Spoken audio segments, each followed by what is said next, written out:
C'est bon. Alors les tests pour voir si on a une contribution nociceptive au niveau de la sacro-iliaque. On a plusieurs tests. Premièrement, test de distraction. Donc on vient croiser les mains en mettant les paumes de main sur les EIAS. On vient juste mettre le poids du corps un petit peu. Et on doit maintenir au moins 10 secondes. S'il y a une douleur qui est produite, c'est en faveur d'une douleur nociceptive d'origine sacro-iliaque. Voilà, donc là on a fait la distraction. C'est postéro-latéral du coup. Ouais, dans la direction du congo postéro-latéral. Ensuite, deuxième test, donc le thrust fémoral. On vient prendre le membre inférieur controlatéral à nous. On se libère la voie pour passer la main avant l'avant-bras au niveau du sacrum, donc la main dans l'axe du rachis. Là, avec la main, on vient bien pousser dans l'axe du fémur. Et pareil, on vient pousser au moins 10 secondes. Et si ça produit une douleur, enfin la douleur décrite par le patient, c'est positif. Ensuite, troisième test, est-ce que tu peux te mettre sur le côté s'il te plaît? On se met deux au patient.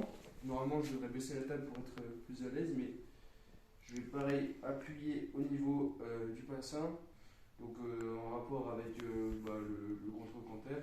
On vient appuyer, toujours une dizaine de secondes. Si douleur décrite comme celle que le patient décrivait avant, bah c'est positif. Et après, on a un autre test, donc c'est Gaslen. Est-ce que tu peux te décaler un petit peu? On met une jambe dans le vide. On vient prendre donc la jambe contralatérale à nous, c'est la jambe qu'on veut tester. Hein. On vient encadrer ici en thoraco-brachial. Et pareil, on va venir écarter, faire. Du coup, là, on va venir prendre en thoraco-brachial le membre inférieur opposé. Et là, on va venir écarter. Pareil, on maintient une dizaine de secondes et on voit s'il y a une douleur qui est décrite similaire à celle que le patient décrivait avant. Donc ça, c'est les quatre tests. On peut en rajouter un cinquième, c'est le Faber qu'on a déjà vu pour la hanche. Celui-là, on vient mettre contre-prise ici.